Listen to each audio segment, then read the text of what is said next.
ذرا ان سے کہہ کے دیکھیں کہ یہ آپ کی پالیسی غلط ہے. ایشو وہاں ہے. ہم آپ نے بڑے اسٹیٹمنٹ سنے ہوں گے کہ امریکہ میں ہم سے زیادہ اسلام ہے. لوگ کہتے ہیں نا وہاں لوگ سچ بولتے ہیں اور وہاں کوئی ایشو نہیں ہے, جتنی عبادت چاہے کر لو, کوئی پکڑنے والا نہیں ہے. تو بھائی کس نے کہا کہ نماز روزہ زکوٰۃ یہی عبادت ہے, یہی اسلام ہے؟ یہ کس نے کہا؟ یہ تو آپ کے ذہن میں ایک پونی ہے نا. کریں نا ذرا عمل بالمعروف نہی عن المنکر وہاں پہ جا کے, وہ کریں نا. ذرا اذان کی آواز دیں نا, ذرا اذان زور سے ہوتی ہے, لیکن کچھ علاقوں میں یہ سسٹم بھی ہے کہ جہاں لوگوں نے اعتراض کیا کہ بھائی شور ہو رہا ہے وہاں نہیں ہوگی. لیکن ذرا بولے نا کہ ان کی پالیسیز میں ذرا لے کے آؤ نا سنت کے مطابق, اسلام کے مطابق. رتی نہیں چھیڑنے دیں گے آپ کو پورا رائٹ دیتے ہیں نا. ایون دو آپ کہیں پہ جاب کر رہے ہیں اور آپ کہیں میں مسلمان ہوں, مجھے نماز کے لیے ٹائم چاہیے, تو آپ کو رائٹ دے دیں گے, وہ پڑھ لیں. لیکن اگر آپ یہ کہہ دیں گے جو تم شراب بیچ رہے ہو نا یہ غلط ہے, یہ نہیں سنیں گے کبھی. اپنے رائٹس میں اسلام کی وہ باتیں جس سے انہیں کوئی فرق نہیں پڑتا. ٹھنڈے ٹھا کہتے ہیں نا, ٹھنڈے ٹھا جو کام کر رہے ہیں وہ کر لیں, اور اس اعتبار سے ہاں وہ ملک بڑے اچھے ہیں. لیکن دوسری صورت میں وہ ملک سب سے گھٹیا ہے. اور اسی لیے حدیثوں میں بہت واضح طور سے کہا گیا ہے کہ کافروں کے درمیان میں رہنے کی اجازت ہی نہیں ہے. علماء نے اس سے بہت ہی کلیئر سٹینس لے کے یہ بات بہت واضح طور سے سمجھائی ہے کہ کن صورتوں میں آپ کسی کافر ملک میں جا سکتے ہیں. علاج ہو, پڑھائی ہو, یا ایسی چیز جو آپ کے اس میں اویلیبل نہ ہو, یا چونکہ ہم تھرڈ ورلڈ کنٹریز ہو گئے ہیں تو اگر بالکل ہی یہاں کما نہیں پا رہے اور بالکل ہی نہیں چل پا رہے تو مجبوری کے طور پہ جتنے عرصے وہاں جا کے کر سکیں. یہ بڑی کلیئر گائیڈ لائنز ہیں. مسئلہ کیا ہے؟ مسئلہ پھر یہ ہے کہ آج کوئی اسلامک کنٹری ایگزسٹ نہیں کرتا. دیکھیں جب مکہ سے مدینہ آئے, ہجرت ہوئی, سر بھائی آپ مجھے کریکٹ کیجئے گا اس بارے میں, جب مکہ سے مدینہ آئے ہجرت کی تو اس کے بعد آیتیں آئی تھی نا کہ جو نہیں آئے ہجرت کر کے ان میں جو بوڑھے تھے ان کو ایکسیپشن دی گئی تھی اور بچوں کو ایکسیپشن دی گئی تھی. میں صحیح کہہ رہا ہوں؟ اس کے علاوہ جو لوگ نہیں آئے تھے ان کے لیے کیا نیوز ہے قرآن میں, بتائیے ذرا. اور آیت یاد ہے آپ کو؟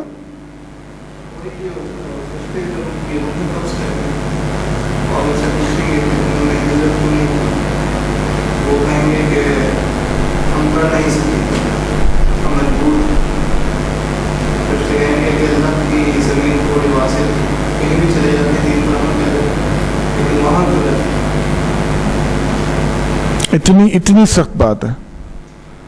اور یہ جو آپ کو یہ بتا رہے ہیں یہ قرآن سے بتا رہے ہیں, اپنے پاس سے نہیں بتا رہے. جس آیت کا, یہ آیت کا مفہوم آپ کو بتا رہے ہیں, اس وقت ٹرانسلیشن بتا رہے ہیں. اتنی سخت باتیں نہیں رہے. اب ایشو کیا ہے, چونکہ کوئی اسلامک کنٹری ایگزسٹ نہیں کرتا تو اس لیے لہٰذا پھر گرے ایریا آ جاتا ہے کہ بھائی کہاں جائیں, اسلامک کنٹری کوئی نہیں. یہ بھی پاکستان ہے یا اس طرح کے جو ملک ہیں وہ مسلم کنٹریز ہیں, لیکن اسلامک لا تو کہیں بھی نہیں ہے. تو یہاں سے پھر گرے ایریا شروع ہو جاتا ہے, جس کی وجہ سے پھر علماء کچھ جائز بھی قرار دیتے ہیں کہ ٹھیک ہے آپ رہ سکتے ہیں اگر وہاں پہ اپنے دین پہ عمل کر رہے ہیں. لیکن دین پہ اگین پارشلی عمل ہے جو آپ وہاں پہ کر پاتے ہیں, جس میں آپ کو سسٹمز کو نہ چھیڑنا پڑے. اپنی ذات کی حد تک جو کر سکتے ہیں کر لیں, سسٹمز کی کبھی بات نہ کریں. یہ مسئلہ وہاں پہ آتا ہے. اچھا, اگر وہ ایمان لے آتے آپ صلی اللہ علیہ وسلم کے اوپر تو ہوتا کیا, ان کے ہاتھ سے جاتا کیا؟ چودراہٹ چلی جاتی نا پوری. اگر آج ایک پارٹی لیں, اس کو آج یوں تصور کر لیں کہ اتنا آسان کام نہیں ہے, میں پھر بتا رہا ہوں. آج فرض کر لیں ایک جماعت ہے, دینی جماعت ہے فرض کر لیں, اور یہ کوئی ایک مشن لے کے اٹھی تھی کہ چونکہ یہ نہیں ہو رہا معاشرے میں تو ہم یہ کریں گے, اور اس کو بناتے بنتے 50 سال گزر چکے ہیں اور ابھی ایک سٹیج پہ آ کے کھڑی ہو چکی ہے. ٹھیک ہے, ایک اور بھی دینی جماعت ہے, اس کو بھی 30-40 سال 50 سال ہو چکے ہیں, یہ بھی وہی کام کر رہے جو یہ کرنا چاہ رہے ہیں. کیا آج اس دینی جماعت کو کہا جائے کہ تم ختم ہو جاؤ اور اس میں شامل ہو جاؤ؟ کوئی ہوتا ہے؟ کیوں نہیں ہوتا؟ چودراہٹ چلی جائے گی نا. اسی لیے نہیں ہوتا, سیدھی سی بات ہے کہ بھائی اپنی جو پاور ہے, اپنی جو ملکیت ہے, اپنا جو حکم ہے وہ سب چلا جائے گا. اسی لیے مرج نہیں ہوتا. ورنہ ایک ہی مشن سے کتنی جماعتیں جو چل رہی ہیں. بگر سائز ہو جائے تو کتنا بینیفٹ ہو سکتا ہے, لیکن کوئی بھی اپنی پوزیشن چھوڑنے کو تیار نہیں ہوتا. اسی طرح وہ بھی چھوڑنے کو تیار نہیں تھے. میں آپ کو اس کانٹیکس میں لانا چاہ رہا ہوں کہ ان کے لیے بات کوئی آسان نہیں تھی کہ اس طرح سے ہر چیز چھوڑ دو اور مان لو کسی کی بات. یہ بات اتنی آسان نہیں تھی ان کے لیے. اور ان کو زیادہ ایشو کیا تھا کہ یہ تو وہ ہے نا جو اہل کتاب تھے, ان کے پاس تو کتابیں موجود تھیں, ان کو تو پتہ تھا, پھر بھی ان میں کنورژن ریٹ آج بھی اور اس وقت بھی کتنا کم ہے قریش کے مقابلے میں. قریش کے پاس تو کوئی کتاب نہیں تھی, وہ تو بتوں کو ماننے والے تھے. وہاں پہ زیادہ صحابی مسلمان ہوئے, وہاں زیادہ لوگ ان میں سے مسلمان ہوئے. یا یہودیوں میں جن کے پاس آلریڈی دینی کتابیں موجود تھیں یہ مسلمان نہیں ہوئے. وہاں زیادہ جو کنورژن ریٹ ہے وہ وہاں کا زیادہ ہے, یہودیوں کا بہت کم ہے اور آج تک کم ہے. اس لیے کہ ان کو چودراہٹ چھوڑنی پڑے گی, دوسرا کوئی آتا ہے تو اس کو چودراہٹ نہیں چھوڑنی پڑتی. یہ جو ہے وہ دونوں کے اندر ایشو رہتا ہے. اب آئیے اس کے سیکنڈ پارٹ پہ, وَلَا تَكُونُوا أَوَّلَ كَافِرٍ بِهِ. یہ اولا کا, اور نہ بنو تم ہی سب سے اول منکر اس کے. یہ اول سے مراد یہ نہیں ہے کہ نمبر 1, نمبر 2, نمبر 3, نمبر 4, نہیں. اول سے مراد یہ ہے کہ سب سے آگے بڑھ کے, سب سے آگے رہنے والے, یہ مت بنو تم. کیوں؟ کیونکہ ان کے پاس کتابیں موجود تھیں, اس کے باوجود ان میں سے منیمم کنورژن سامنے آتی نہیں. قریش کے پاس کتابیں بھی موجود نہیں تھیں, اس کے باوجود وہاں سے کنورژن زیادہ سامنے آتی نہیں. اس بنیاد پہ ان کو کہا جا رہا ہے کہ تم جو ہے نا وہ سب سے آگے بڑھ کے انکار کرنے والے تم مت بنو. تو یہ سیکوینشل آرڈر نہیں ہے کہ جیسے 1 2 3 4 ہوتا ہے, بلکہ ان معنوں میں کہ وہ سب سے آگے بڑھنے والے, آگے بڑھ کے کام کرنے والے, سب سے آگے رہنے والے جس کو ہم کہتے ہیں نا, وہ سیکوینشل آرڈر نہیں ہوتا, بلکہ ان معنوں میں ہوتا ہے کہ وہ سب سے زیادہ ایکٹیو ہیں, سب سے زیادہ جو ہے وہ آگے بڑھ کے کام کرنے والے ہیں. اس اعتبار سے ہم کو کہا جا رہا ہے کہ تم منکر مت بنو. اور آخری میں یہی بات ہے کہ وَإِيَّايَ فَاتَّقُونَ, ہم اپنے اوپر رکھ کے دیکھیں اور مجھ ہی سے ڈرو. چونکہ آیت کو یہاں سے شروع کیا گیا نا کہ تم ایمان لاؤ اور میں نے جو کہا ہے وہ تم پورا کرو, میں اپنا کروں گا, اور تم سب سے پہلے کافر نہ بن جاؤ, اور میری آیتوں کو وَلَا تَشْتَرُوا بِآيَاتِ ثَمَنًا قَلِيلًا, میری آیتوں کو چھوٹی موٹی قیمت پہ بیچو نہیں. یہ کیوں کہا جا رہا ہے ان کو؟ وہ کہاں بیچ رہے تھے, کیا کر رہے تھے وہ ایگزیکٹلی جس کی وجہ سے انہیں کہا جا رہا ہے کہ بیچو نہیں؟ پیسے لے رہے تھے کوئی, پھر کیا کر رہا تھا؟ اب اگر یہ آیتیں ہمارے لیے تھیں, آج کون کرتا ہے یہ؟ آج کون کرتا ہے یہ؟ اہل علم یا جاہل لوگ؟ اہل علم کرتا ہے. اہل علم میں یہ آیتوں کو بیچنے والا پروڈکٹ کون کرتا ہے؟ مفتی حضرات, علماء آج کرتے ہیں. میں تو سالوں ساتھ اٹھا بیٹھا ہوں, کہیں سے کم نہیں ہے. میری کوئی حیثیت نہیں میں ان کے بارے میں کوئی بات کروں. اللہ نے مطلب علماء الورثۃ الانبیاء, یعنی ان کی جو پوزیشن ہے وہ اتنی بڑی ہے کہ وہ انبیاء کے وارث ہوتے ہیں, لیکن وہ علماء ہوتے ہیں.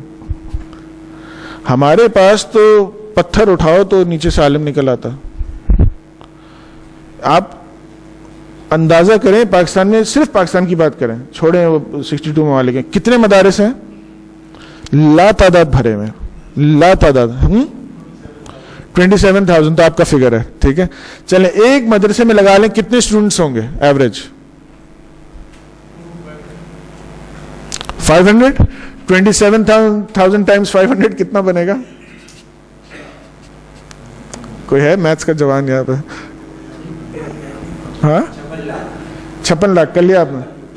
54 لاکھ, یعنی 54 لاکھ جو ہیں وہ اس وقت علماء بن رہے ہیں صرف پاکستان کے اندر. چھوڑ دیں کہ اور دنیا میں جوڑ لیں نا, 62 ممالک میں 54 سے ملٹیپلائی کر لیں. آپ صرف پاکستان کی حد تک سوچیں, 54 لاکھ زیادہ ہو گیا نا, کچھ کروڑوں میں فگر چلا گیا.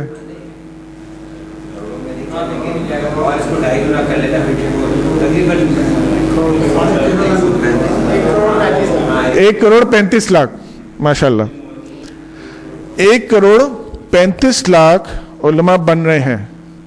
تو ہر سال کتنے علماء گریجویٹ ہو رہے ہیں؟ ہر سال کتنے علماء گریجویٹ ہو رہے ہیں؟ 1,35,00,000 میں سے ایوریج بنا لیں, اگر 15 سال کا کورس ہے تو ہر سال کتنے گریجویٹ ہو رہے ہیں؟ 10 لاکھ, 8 لاکھ, 8-9 لاکھ. آپ کو کہیں سے لگتا ہے 8-9 لاکھ علماء ہر سال پاکستان میں نکل رہے ہیں؟ یہ حال ہوگا پاکستان کا؟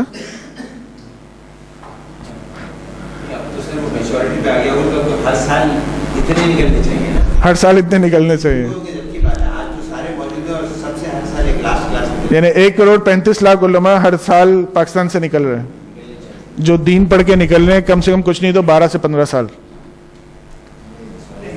نہیں, آپ غلطی کر رہے ہیں نا, میں صحیح کہہ رہا تھا نا. 8 لاکھ, ٹھیک ہے, 8 لاکھ پکڑ لے, چلیں 8 لاکھ پہ فیصلہ کر لیتے پھر لوگ. 8 لاکھ علماء, 8 لاکھ علماء. آپ سوچیں, مطلب کوئی کہہ سکتا ہے, یعنی یہ ایسے ہے کہ کوئی سڑک پہ جو ہے نا وہ فقیر جا رہا ہو, بہت ہی برے حال میں ہو, کپڑے پھٹے ہوئے, کچھ کھانے, اور لٹرلی آپ کو لگ رہا ہو کہ اس نے دنوں سے کھانا نہیں کھایا, اور وہ یہ آ کے کہے کہ میرے 12 بیٹے ہیں اور 12 جو ہے نا ایک ایک کمپنی کے CEO ہیں, سب کی سیلری جو ہے نا کم سے کم 10-10 لاکھ روپے. تو آپ کیا کہیں گے اس کو؟ یہ بھوکا مر رہا ہے, اس کے 12 بیٹے ہیں, سب کی سیلری 10-10 لاکھ روپے. یہ لگتا نہیں ہے کہ یہ سچ بول رہا ہے. آپ تصور نہیں کر پائیں گے یعنی کیسے ہو سکتا ہے اس کے 12 بیٹے 10 لاکھ روپے مہینہ کما رہے ہو, بندے کو کھانا نہ مل رہا ہو, جتنی بھی نفرت ہو. اگر تو 8 لاکھ علماء ڈیلی نکل رہے ہیں پاکستان میں سے, ہر سال نکل رہے ہیں, تو کیا ہمارے معاشرے کا یہ حال ہوگا؟ نہیں, نکلتے تو ہیں, مدارس موجود ہیں, آپ انٹیریئر میں چلے جائیں, آپ کہیں چلے جائیں, مدارس موجود ہیں. اور دیکھیں 8 سے 10 سال سے کم کا کوئی کورس نہیں کراتا. سر بھائی میں صحیح کہہ رہا ہوں؟ منیمم اتنا کورس تو ہوتا ہے.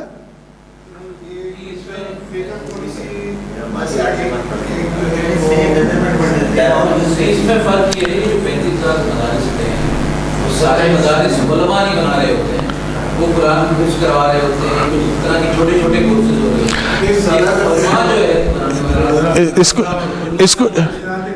اس کو بھی سوچ کے دیکھیں. یعنی ہم حفظ کرا رہے ہیں, مدارس حفظ کرا رہے ہیں, ہے نا, ہمیں قرآن حفظ ہے اور سمجھ میں ہی نہیں آ رہا کہ حفظ کیا کیا. یہ اور بڑا افسوس نہیں ہے؟ یعنی نہیں, آپ اس بات پہ افسوس کریں کہ ہم نے, قرآن میں آتا ہے, قرآن کی آیت کا ترجمہ کیا ہے کہ جب تم نشے کی حالت میں ہو نا تو نماز کے قریب مت جاؤ. اور میں آپ کو بتاتا ہوں, اور اس کی وجہ بھی دی ہوئی ہے قرآن میں کہ تمہیں سمجھ میں نہ آئے کہ تم کیا بول رہے ہو. اتنی بڑی بات. قرآن ایک اپنے پاس پورا معجزہ ہے, وہ تو اللہ کی نعمت ہے نا ہم پہ. وہ ایسے ہی بات ہے جیسے کسی نے کہا نا کہ ذاکر نائک یہ ہے, ذاکر نائک, بھائی تم کیا ہو؟ اور ٹھیک ہے ذاکر نائک ہے نا, تو ذاکر نائک جنت میں جائے گا نا یار. تم ذاکر نائک کی بیس پہ اکڑ کے تم تو جنت میں نہیں چلے جاؤ گے. تمہیں تو جنت اسی وقت ملے گی جب تم خود کچھ کرو گے. کہنے کا پوائنٹ یہ ہے کہ اتنے کثیر تعداد میں علماء نکلتے ہیں, اتنے کثیر تعداد میں حفاظ نکلتے ہیں اور لوگ نکلتے ہیں, لیکن کیا آپ کو معاشرے سے یہ لگتا ہے کہ اتنے سارے نکل رہے ہیں اور یہ موجود ہیں؟ نہیں. وچ مینس کہ کہیں پہ کوئی پرابلم آئی ہوئی ہے. جس طرح سے اکیڈیمک سائڈ سے میں آپ سے اکثر ذکر کرتا ہوں کہ میجر پرابلمز آئی ہوئی ہیں, اسی طرح اس سائڈ پہ بھی میجر پرابلمز آئی ہوئی ہیں, اور وہاں پہ بھی یہی چل رہا ہوتا ہے, دبا کے چلتا ہے, بہت چلتا ہے. لیکن اس سے یہ مراد نہیں کہ اچھے لوگ نہیں ہوتے, اچھے لوگ بھی دبا کے ہوتے ہیں. جو صحیح معنی میں جن کو علماء کہا جاتا ہے نا, یہ بھی ہوتے ہیں, اور یہ چند ایک ہوتے ہیں, اور یہ بہت سو پہ سب سے بہت حاوی ہوتا ہے.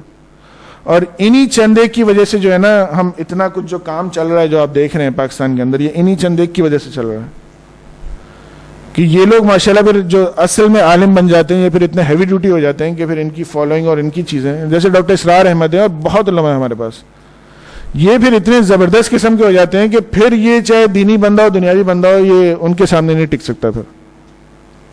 اور وہی پوائنٹ کے علماء ہمیں چاہیے بھی تاکہ چینج. آپ سوچیں نا اگر معاشرے کے اندر صرف 1,000